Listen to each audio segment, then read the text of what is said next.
Good evening, good afternoon, good morning, whatever time you're watching this. I am Marche Pratt, the Assistant Director for the Pacific Alumni Association. And this is our Ask Me Anything session, our second session that we've done of 2022. And it's my pleasure to welcome our guest, Pacific alumna Ashley Watanabe, class of 2016.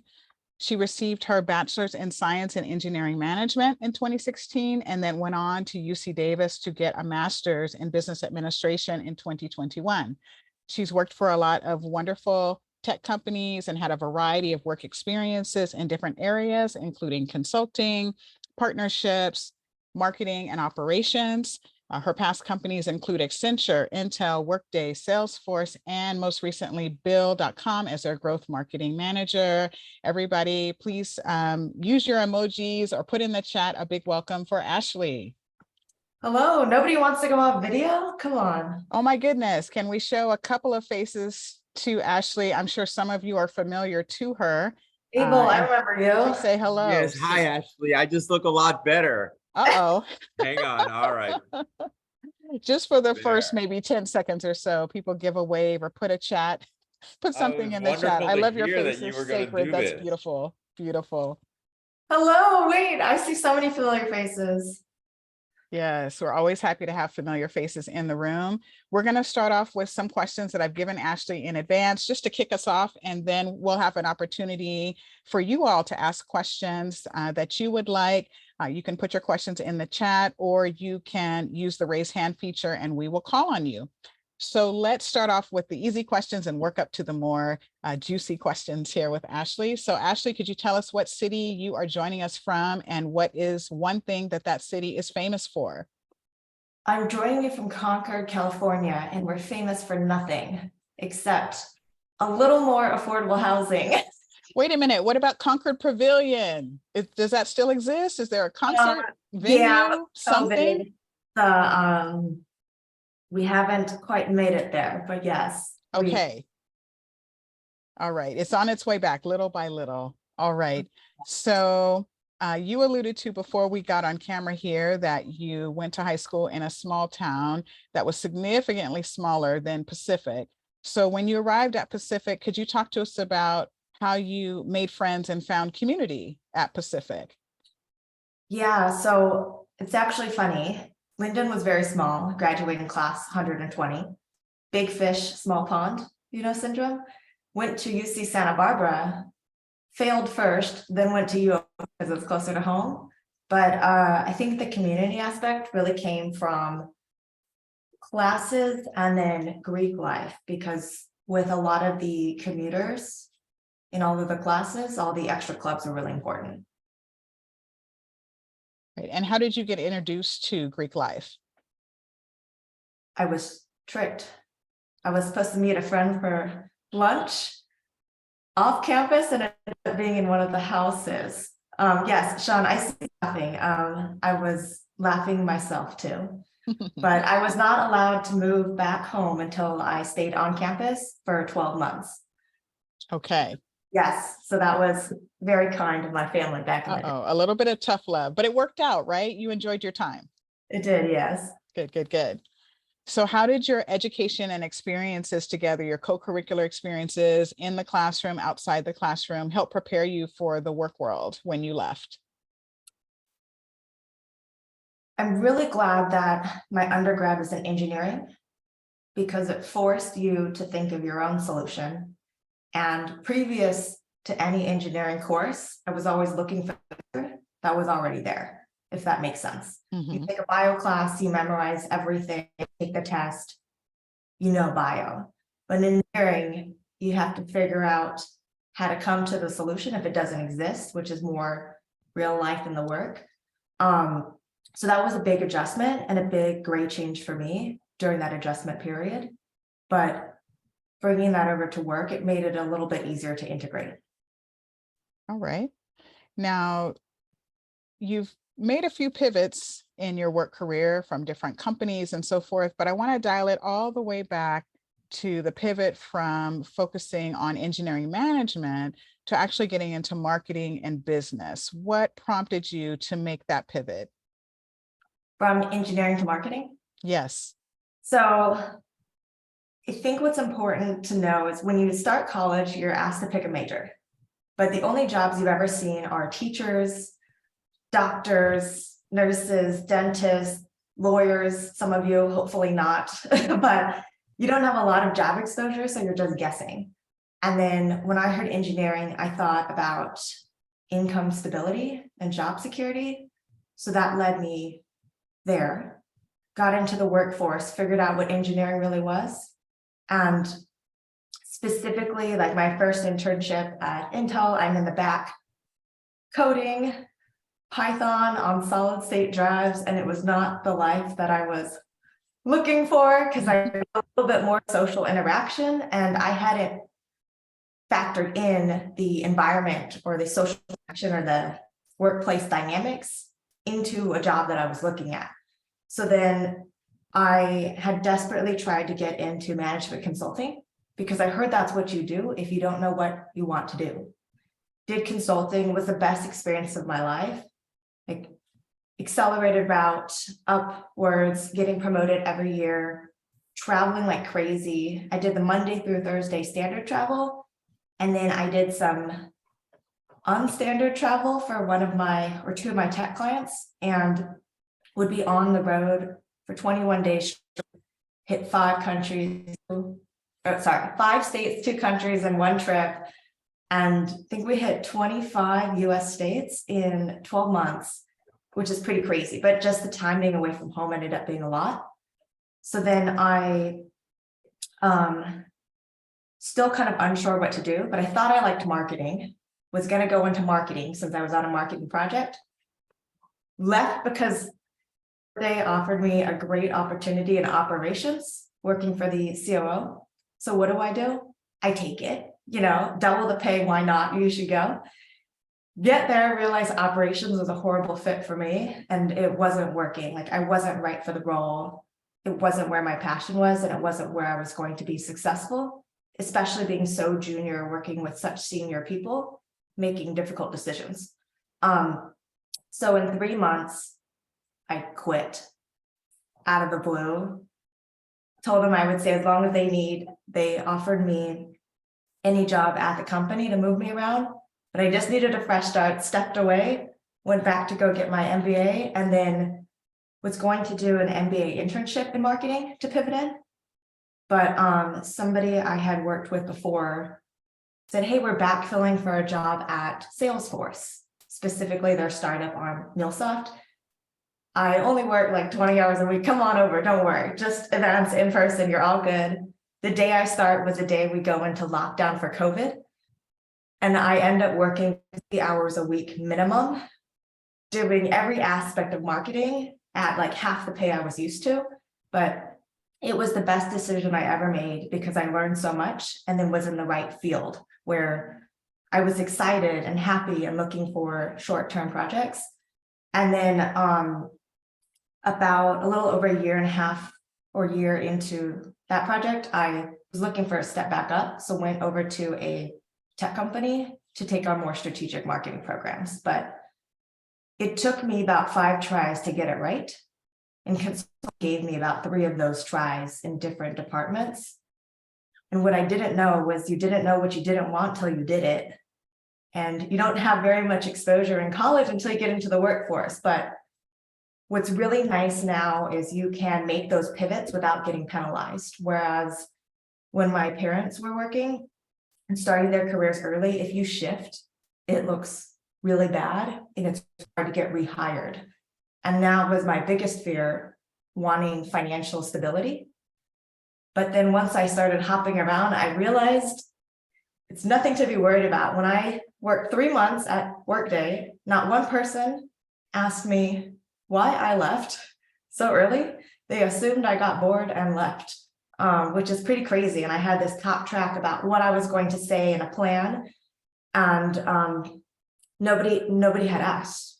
And 10 interviews in 1 week, no questions. Wow, definitely a culture shift for those of us that may be from other generations where you stayed at one job forever. That was your goal to retire. And now it's not a surprise when someone leaves after a few months or a year or less. So you talked a lot about fear and facing that as you're making these decisions to make these changes. Could you talk about what it's like to start at a new company where you don't know anyone? A lot of our graduates will be going into situations where they were at Pacific, which is its own nice little bubble, and you get to meet people and know people, and you can eat with the same friends or live in the same sorority house or what have you. Then you go out to a giant Fortune 500 company and you're one of many fish in the sea. So how did you adjust and acclimate to being in that environment when you were making all of these pretty risky moves, at least initially, until you kept building up your confidence to keep going for what you wanted? You fake it till you make it. I Mm, was heavily warned by my mentor who helped get me my first job at Accenture. And if it wasn't for him, I wouldn't have been able to even get an interview for the section in management consulting at Accenture that I had wanted. Like, I remember Accenture even came to UOP and I had asked about management consulting and they said it would not happen. And then at the Society of Women Engineers conference, so Professor Stark, you remember this, but they had all of these booths and Accenture was one of them. I remember I had like talked to them, got an interview, and then my mentor was like, don't take that because I can't help you. But like, a lot of my career was luck and also being ready. But if I didn't have the luck, I wouldn't have been here. And if I wasn't ready, I also wouldn't be here. So it's a little bit of both. But in terms of like the stress going in, I was warned that Accenture used to be really strict. Like, you come from Harvard, Yale, Stanford for the specific department of management consulting, and then the other departments take all schools, right? It's really strict. Everybody had really fancy backgrounds, came from a lot of money, which used to be management consulting. You can tell by their shoes if they're men, like where they're going to rank, where they're going to get promoted, everything. You need to know how to order group dinners, how to match the wine with food to make it there, because the lowest person on the meeting or the team dinner is the one who's in charge of ordering, which would have been me coming in as the analyst. And then I was worried I'd probably be the only one without a trust fund entering that department, which is crazy. So I was extra nervous, but I walked in and ironically, I was the only one who didn't come from a target school in any of my starting groups. So they thought I was really smart, not that I had a little help to get in. So that was sort of my advantage. And that was kind of where I was riding, but it was really stressful not knowing what to wear, what to dress, what brand of suitcase to bring. Horseback riding, like, I don't know how to ride a horse. Like, topics that they were used to discussing, I didn't have context on. So I just told the truth. And then they thought it was extra impressive I got there, which actually ended up benefiting me later because the normalcy level started changing, because then there were other people who had come from more rational backgrounds who started popping up. So we kind of had our own little community. But it's a lot better now, especially in the tech space. so interesting. I love that you talk about your truth and sharing your truth. And even though you said fake it till you make it, I heard little bits of you coming out, your personality and how you dealt with people, and trying to be as authentic as you could in the space during that time. Could you talk a little bit about the importance of soft skills in your career field? How important are those soft skills, not just the technical pieces of how to do the job, but the relationship building and some of the other pieces that you alluded to? Yeah, I think there's two things that helped me move up more quickly. And it was dressing up, because in tech, you can dress like anything. You can come in sweatpants. When I was consulting at one of our retail clients out in Oregon, everybody came in yoga pants and shorts. And I would just dress like one step higher. And it made it feel like maybe I was one step above where I was. And that was really helpful. Like, appearance matters. The other one was knowing you're not the smartest person in the room. So I was very humbled whenever I went into a room when I was consulting at Google, because every single person in that room had a Harvard undergrad and a Harvard law and or MBA degree doing some legal negotiations. And every single time I said something, I was really thinking twice, because to correct any one of them, like, I must be wrong, right? They're perfect. So really, like, taking time to think about the facts, knowing I'm not the smartest person in the room, like, helped me get a little bit further by listening a little more, except right now I'm just talking primarily. So that made a big difference. And then having friends in the office is huge. So if we go into the office, I could tell you almost everybody's family situation, like how many kids they have, where they live, what time they go to their soccer games, their hobbies, and just like what their favorite pizza is, picking up any type of conversation, and then getting work done together is so much simpler. Like, I would do 100 favors for people at my company, and let me tell you, they do 100 favors for me when I need them. And everything I do is so cross-functional, because every program I launch is net new. So you need help from everybody, and it's usually not in their scope of work. So having those relationships and just having their back is really helpful. I love hearing that. I love how you made the time, because you talked about your schedule, and somehow you made the time to get to know everyone on a personal level, down to the time the soccer practices are. That's pretty micro, getting to know people, and it's wonderful that you were able to do that successfully. Could you, as you were chronicling for us kind of your journey forward, is there anything, if you could turn the clock back, is there anything that you would do differently in your journey, in your career journey?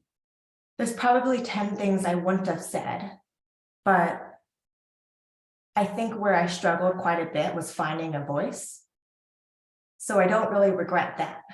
Because I think when you're finding a voice and thinking about how to talk strategically and impactful and less emotionally, it takes some error. So with that, I'm here now. So it's always results driven, but right at the beginning of my career, I would say it was a little more emotional, but had to fail to learn, right? Yes, failing forward is something that I hope that we all are embracing, especially with all of the uncertainty that the pandemic has brought into all of our lives. We're really doing a lot of things through trial and error and faking it till we make it and that kind of thing. So I don't want to make an assumption that everyone in this room knows exactly what growth marketing is. It might be a new term for some people. So, we love to teach our students to give that really great 30-second elevator speech. So can you give us your best pitch for what exactly you do and what is growth marketing? Growth marketing launches all the new programs to drive new demand gen for a company. So any net new program, I would help launch it. Once it's launched, we have somebody else own it. All right. Excellent. Excellent. So are you able to tell us, and let us know if you're not, are you able to tell us about a product or program that you're particularly proud of that you helped launch or were the lead on launching? Oh yeah, we're not top secret. Everything. Oh, okay. Yes, we want to get into the inside scoop. Tell us. So I started, the reason I like growth is because it's on the white space of the company. So any operational role or standard role, I don't want. So in growth marketing, you're in charge of taking the company from, let's say, $100 of revenue to $200 of revenue in 1 year. So then you need 10 new programs to get there. And then there's a team of growth and strategy that helps you get there, anything that new. So one of the programs I was hired to launch was the referral program for partners. And then it's kind of where you go through the psychology of what makes somebody happy and what makes them likely to refer, the impact, and how you can use that to expand your network, because word of mouth is really important. But then what I usually like to do is make my role what I. So then I saw another program that I wanted to be a part of, which was in-person strategic corporate events. because I love traveling, I love talking, I love to be in the booth, I love to be next to our customers and our partners. So I was like, hey, I think they need some demand gen. We need a little bit more partnership there, right? So I just hopped in, and now that's in my bucket. So I help manage the strategy for our strategic events. But what we didn't know was our corporate events team was running all of our partner events, and they were doing a fantastic job. And then we had our content team driving all the content, all the branding. It's beautiful, it's amazing, looks perfect. We get there, but we didn't have anybody on our growth team supporting to do lead follow-up and helping close the sales. So just by complementing what everybody was already doing and adding a strategy, we were able to double our revenue from all of these strategic events. And when you think about the cost of a strategic event, it's really expensive, for sure more than my salary per event. So it's a huge like ROI for not not needing to add another headcount. So the strategic events is where I get most of my joy in the traveling. And then I took on another program which was supporting our cross-sell. So we had acquired a new company in the public. They're called, and we then needed to help like get our clients on one company to know about the other product and vice versa. So that cross-sell is something else that I am helping out on. Excellent, excellent. All right, everyone. So I've asked all of our official questions that we ask of everyone who participates in this particular series. It's your turn now. If you have questions for our guest, Ashley, you are welcome to use the raise your hand feature or just raise your physical hand. We can see you if your video is on. Or you can put it in the chat and we will ask Ashley. This isn't Ask Me Anything. However, Ashley reserves the right to say no if it's something that's proprietary or otherwise she doesn't want to reveal. So we want to put that out there. All right, Mia, I hope I'm pronouncing your name correctly. I see your hand. Let's get your question. Hi, Naomi is correct. I have a question. What parts of your job do you find most challenging personally, or maybe just in general, what everyone say, this is just like the more difficult parts of my job?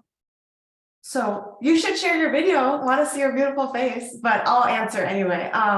So the most difficult parts of my job, number one is reporting. So tracking success.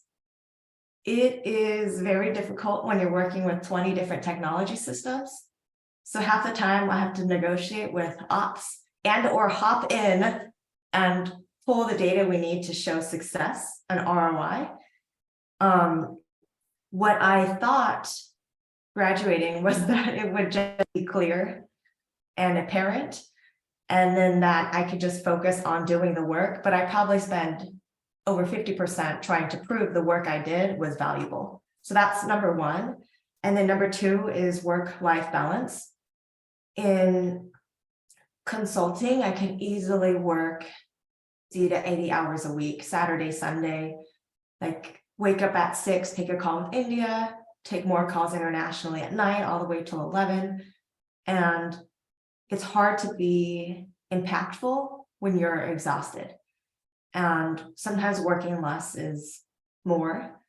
And then what was even more difficult is we have a saying for ex-consultants, which is once you get out of consulting, you have to bring your work week down to 40 hours. If you can't do that in 6 months, you'll never get it back down to 40 hours because you're trained incorrectly. So that was a big difference, because I thought the more you worked, the better you do. And it turns out if you work a little less, you actually do better. And then reporting is horrific. Like you wouldn't imagine how much time you spend trying to what you did was working. And I never imagined that would be a problem when I entered the workforce. And then really quick, just for clarification, in the beginning, you said that you negotiated with blank to show success. I didn't quite catch what you said there. Could you repeat it and maybe explain it a little bit? Yeah, I would negotiate with our operations teams. So our operation teams help build our Salesforce, which is our customer database. And then we use that to track deals and sales. Because the company is really big and secure, you have a special team who manages the data and to track results. It took a little, usually have to negotiate with them to help get the reporting you want, since you don't always have full access. A third challenge, I guess there's a lot of challenges at work now that I think about it, is not knowing where to start. Yeah, I see that emoji. That's me every day. When you get a brand new program, or your lead asks you to do something, you have like no idea where to get started. That's really stressful. And then you can spin your wheels in like circles trying to figure it out. So what I started doing about a year after I started working was, I'm told to do something, who knows what that means, like cross-sell to who? I'll make a plan and then I'll present it to our leadership. And then they can either poke holes or react, and then I'll move forward with that plan. But what I noticed was our most impactful and strategic leaders, most of them are reactors. So they need something to react to, versus you won't, in tech, it's so fast paced. I've never been told what to do. I have to tell them what I'm doing.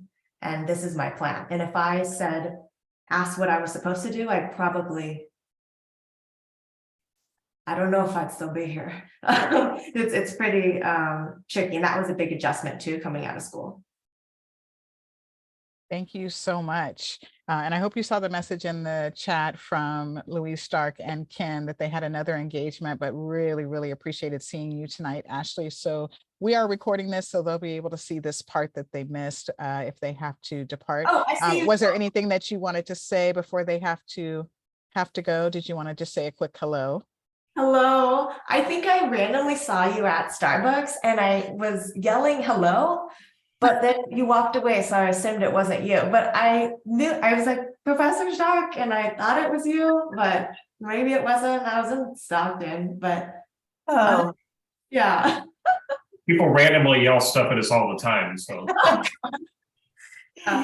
We're Pete's people, not Starbucks. Oh, okay. Maybe it wasn't you then. Maybe that's why. Are you still doing leading Society of Women Engineers?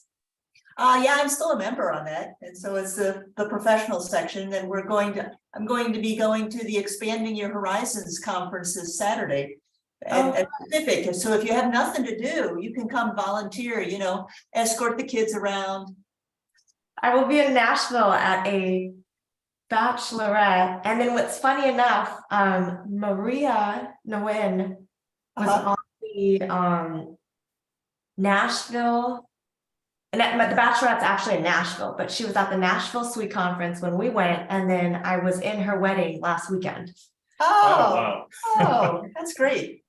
Yeah. But yeah, the Society Suite was like the best program I've ever seen, and the best job exposure that I could have ever imagined. I didn't get a job there or an internship. I had tried, but it was still like wonderful. I had never seen so many companies in one place. Yeah, it's It a was great like- experience. Yeah. Well, great to see you. It sounds like you're having fun. I am, yeah. Took a couple of That's the years, but now key. I'm having fun. I'm so happy to hear you kept searching until you found what you Yeah. enjoyed. Yeah. And that's great. Thank you so much for being here. The legendary Louise Stark in the building. Always happy to have her here. Excited that Expanding Your Horizons is still growing and touching so many lives. And thank you, Ken, also for being here. All right, Francesca, I know you're chomping at the bit to ask your question, so you are next. I was more worried that I was going to forget my question. I did want to emphasize what you said about a lot of managers. They don't know what they want. And so you have to sometimes tell them things that they don't want. And that is a good way to move forward. And so I've had that experience myself as well.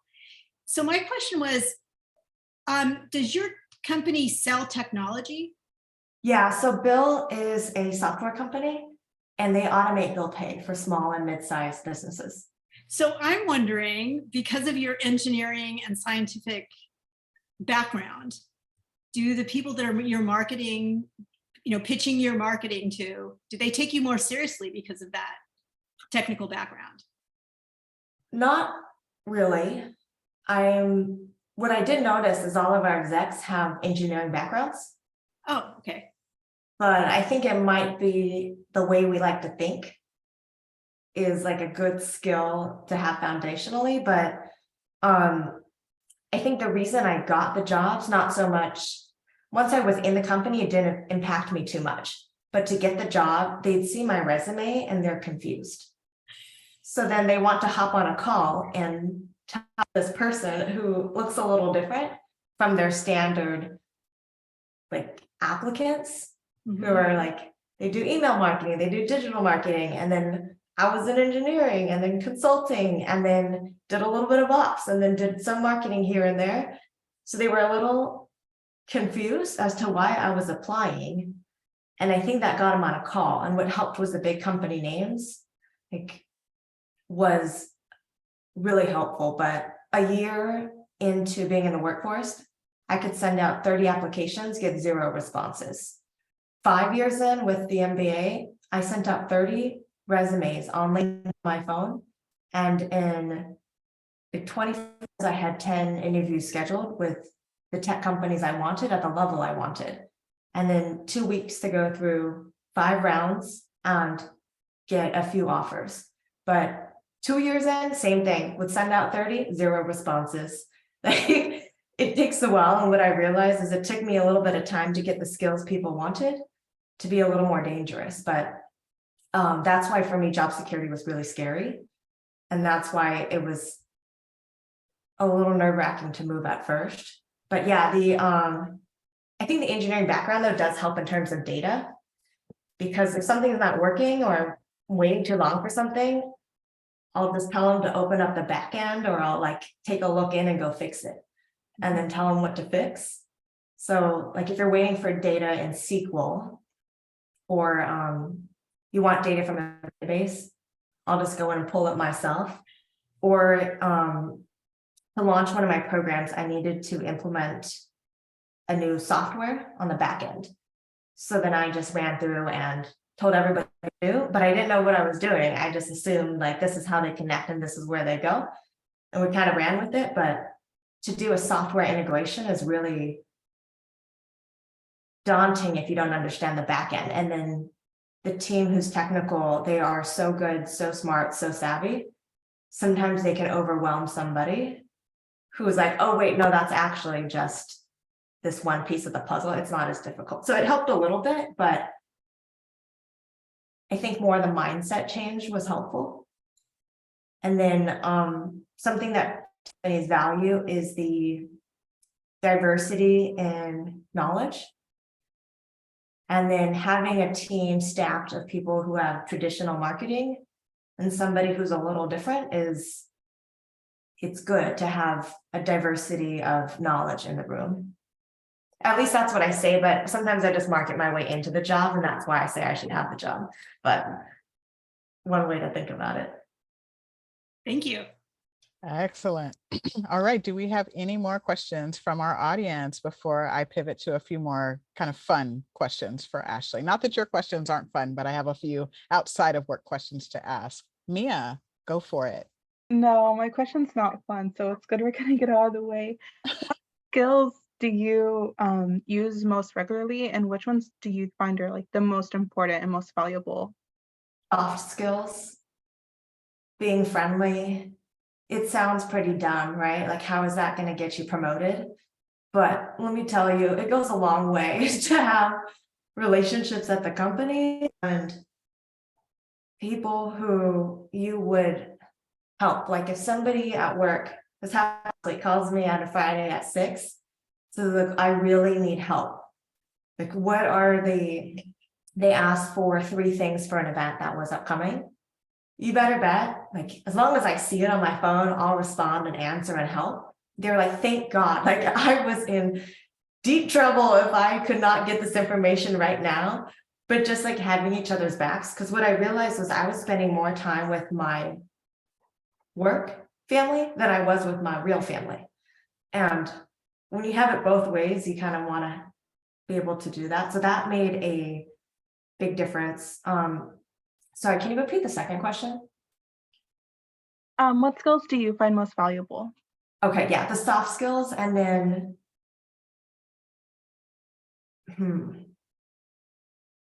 I would say proactiveness. That's not so much a skill, but if your manager has to tell you what to do, you're probably not in a good space. Instead, like if you can just provide your manager with everything you think you're supposed to do and then they can edit, it's better. Because if you can make their job easier, you are indispensable. And if you make their job more difficult, you are dispensable. So I think being proactive and saying, here are like the 10 things I'm going to do. So every meeting I go in, I'm for the 10 things or the 3 things we need to accomplish in this 30 minutes. Let's go. And if I don't have that, I will cancel the meeting because that means it was valueless unless it was to gossip or catch up. But I think going into everything proactively, here are the 5 things I did today. Here are the 10 things I'm going to do this week. What do you think? Do you have any issue? Anything I need to add and run? That makes a big difference because it'll make their job easier.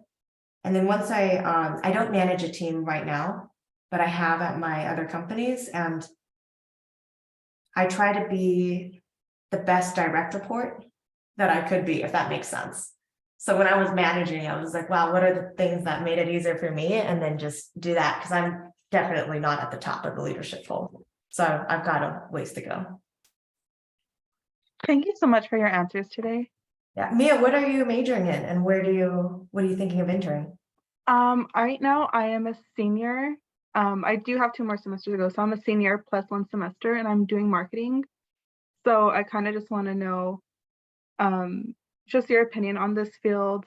I was going to ask a little bit how often the turnover is, but I understand now things are a little bit different when it comes to moving around and looking at your different options with jobs. So if you want to touch on that, you can completely go ahead, but I think I'm okay. Yeah, no, I think that's really important. So the best advice if you want to enter marketing is to get on a team where you think you'd have exposure to all the right teams as your first job. So my first marketing job was in partner marketing, and partner marketing does marketing with partners. So they do everything from digital to events to webinars to in-person to emails to direct mail. They do everything. So I picked that role because I'd get exposure to everything, not thinking that was the dream role, but thinking I could figure it out from there. So that's like the advice for marketing. I also wouldn't be afraid of analyst. When I graduated, I don't want to be an analyst. I changed my mind. Analyst is the best job to start out as because you can do anything and you can get anywhere. And then in terms of turnover rate, at one of the bigger tech companies I worked at, the marketing turnover rate was 30%. So if they hired 100 people that year, 30 people would leave, which is crazy. Bye, Gary. And then at the company I'm at now, the turnover rate is significantly less, not even close to the 30%, but it's really, really high. At every company, I would say marketing probably has a lower turnover rate than other departments, if I were to guess. I have no stats to back that, but if you joined a company in tech in the Bay, they'd expect you to probably turn over every 2 years. Right. Mia, do you have any other questions before we pivot over to Francesca? You can certainly, they don't have to be fun. They can be, needed, necessary, interesting, all of those adjectives. Do you have any more questions you'd like to ask? Not right now. And thank you so much for Of your course. answers. And if there's any way that we can connect after this, I'd be really happy to. Yeah. Do you have my email? Is my email anywhere? I don't think your email is up, but Mia, if you put your email in the chat, I will make sure that you and Ashley can connect. Here, Thank you so much. let me give you one of my. Let me see. Okay, Yeah, and it's I pinged it here. okay. But yeah, email me anytime. If you want a referral, just let me know, because There you that's, go. first doors are open usually. Excellent. All right, Mia, you have that direct connection. So be sure when you send your email that you reference this, ask me anything where you all connected. Because it's always helpful to have that point of reference when someone reaches out to you, because I'm sure Ashley meets lots and lots of people, and you can really make yourself stand out if you refer to the actual connection point that the two of you had. And if All you right. forget, I won't forget you, so you're good. Oh, there you go. Look at that. Excellent. Tigers taking care of each other. I love it. All right, Francesca, you're up next. So Ashley, you mentioned that you're currently not managing a team, but you have in the past. And I was curious, I really like that advice about being proactive. And so do you share that when you're the leader, when you're the manager? Do you set that as one of your expectations that they should be proactive? I did. I told them, like, this is the ideal state where you're running on autopilot, and I remove the roadblocks. That's where, like, we will be the best. And also for their own autonomy and happiness. Nobody likes to be micromanaged, but my job was to remove the roadblocks, not so much to tell them what to do day to day. And that's kind of where I train them into going.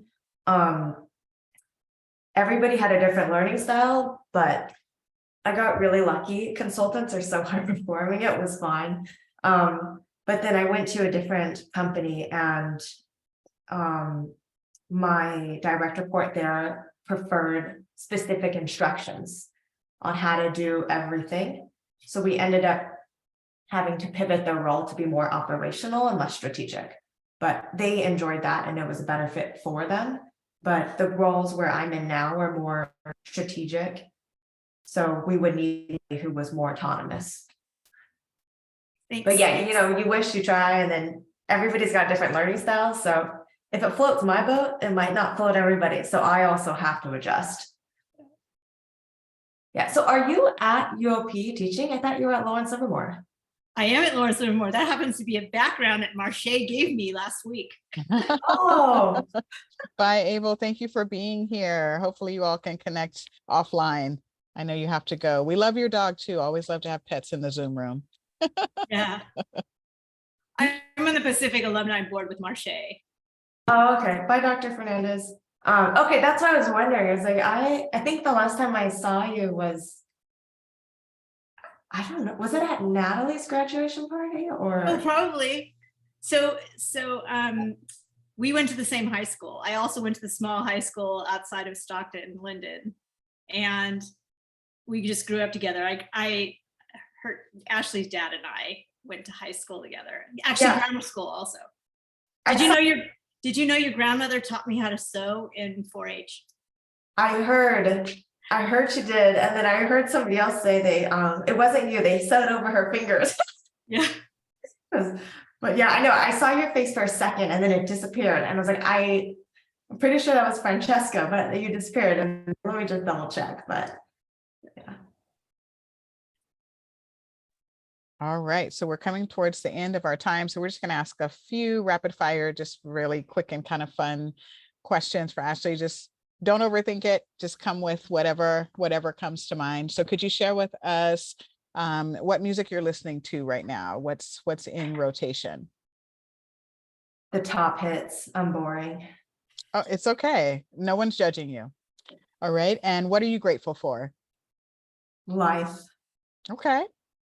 And what do you do for fun outside of work? I drink wine and watch TV. Okay. Okay. And did you have a one word at Pacific? And if so, do you remember what it was? No, I think that came after I graduated, and Oh. I didn't notice the marketing. All right. And Can you tell us your favorite place to vacation? You said you like to travel for work, but do you like to travel for Yeah, play? And if so, what's your favorite spot? So Maui on Kaanapali Beach, I'll be there in a week. I work the job I have so I can keep going. Okay, excellent. I have a question. What was the most surprising place that you visited when you were traveling? Because, we have Ooh. all these ideas in our head about where we like to travel and go on vacation, but then there's the place that really wows you. So where was Yeah. Effingham, Illinois. And at first I thought that was a bad word, but it's a city. So I was a little concerned, but it was deep in the country of Illinois, and I did not expect us to have a corporate event there.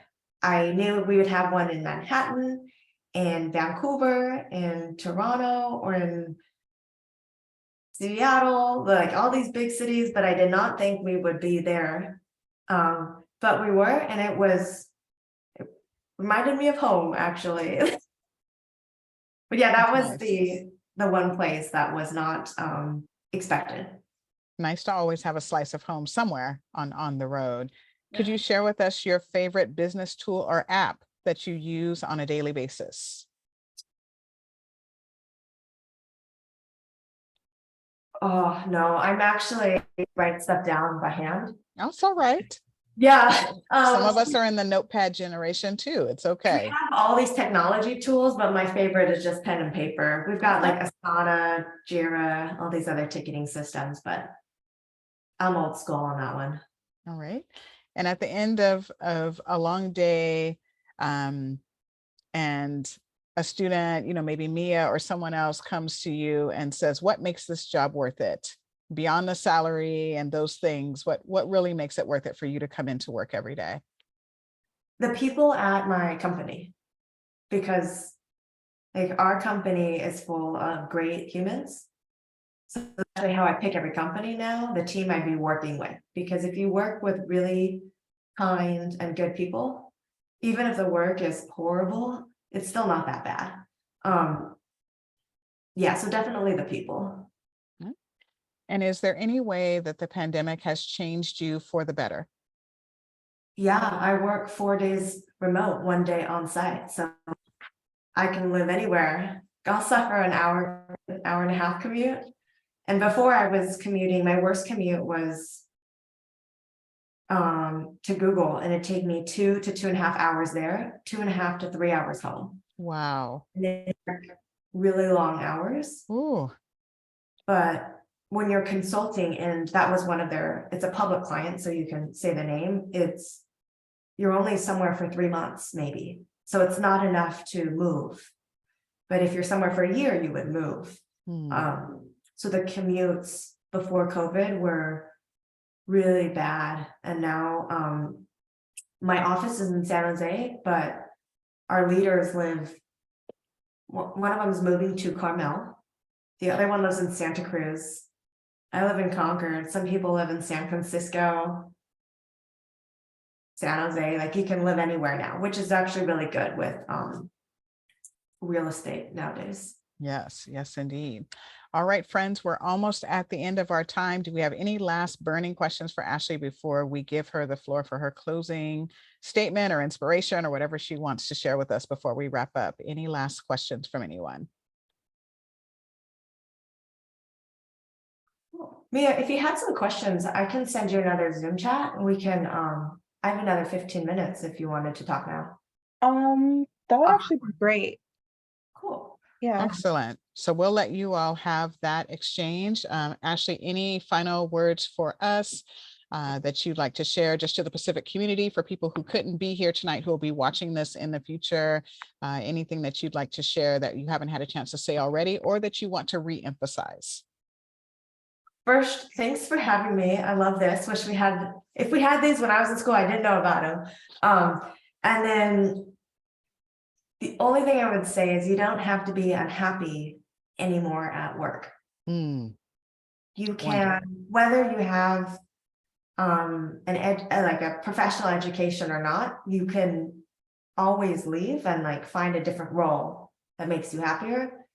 I think I was in the mindset when I graduated was like, no, sometimes you're just unhappy and you deal with it. But now you can leave and be happy somewhere else because there is a home for you.